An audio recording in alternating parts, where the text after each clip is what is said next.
Why, oh why, do these large YouTube channels continue to think they can get away with stealing and plagiarizing from smaller creators?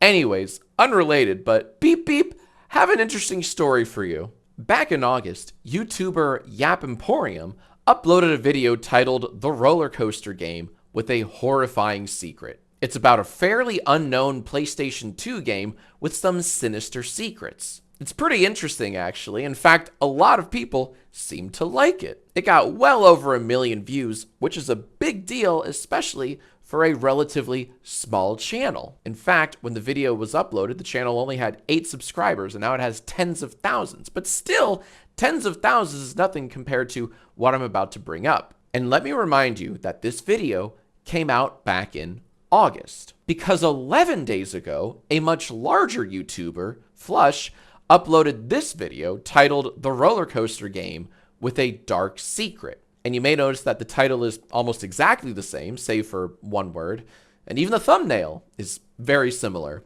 But you know what, and I mean this, creators are allowed to make videos about the same subject matter. And we shouldn't assume that Flush has seen Yap Emporium's video, inspired by Yap Emporium. Okay. Creators are allowed to take inspiration from other creators. That's fine. So let's see how inspired Flush is by Yap Emporium's video.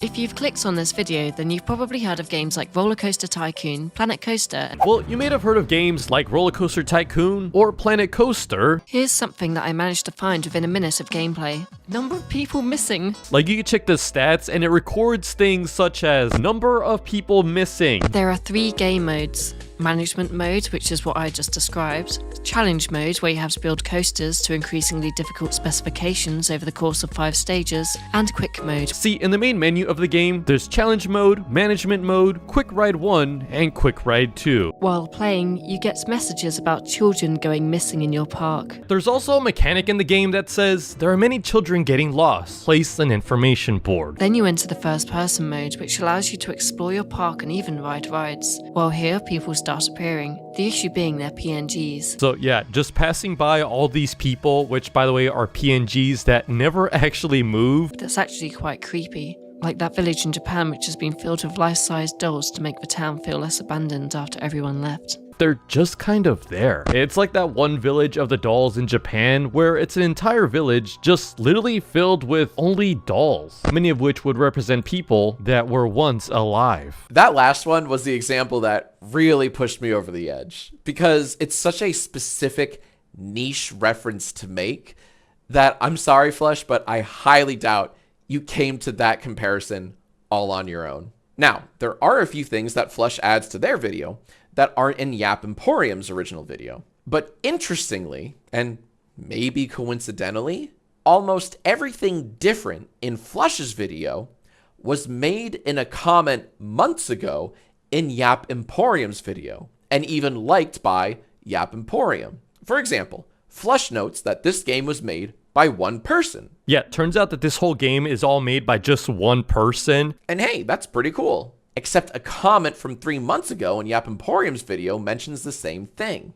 Flush makes a point to read out the PEGI 3 rating verbatim. It says here, the game should not contain any sounds or pictures that are likely to frighten young children. And that was in Yap's comments, verbatim. Flush points out that you can now play the game on PlayStation 4 and PlayStation VR as Roller Coaster Dreams, which, shit, okay.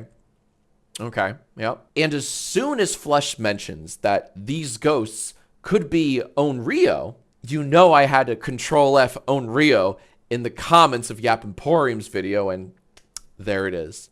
And again, I do want to point out that these correlations could be coincidental. But if you took inspiration from Yap Emporium's video, what else did you take? Anyways, my final thoughts are these. Subscribe to Yap Emporium for more interesting video essays, because this one alone took them months to make, as they admit in that video. And Flush, my advice to you is I would stick to the Roblox stuff, because it seems that the one time you venture beyond your comfort zone, you walk dangerously close to plagiarism territory. So I say just keep doing the Roblox videos, unless those are inspired too.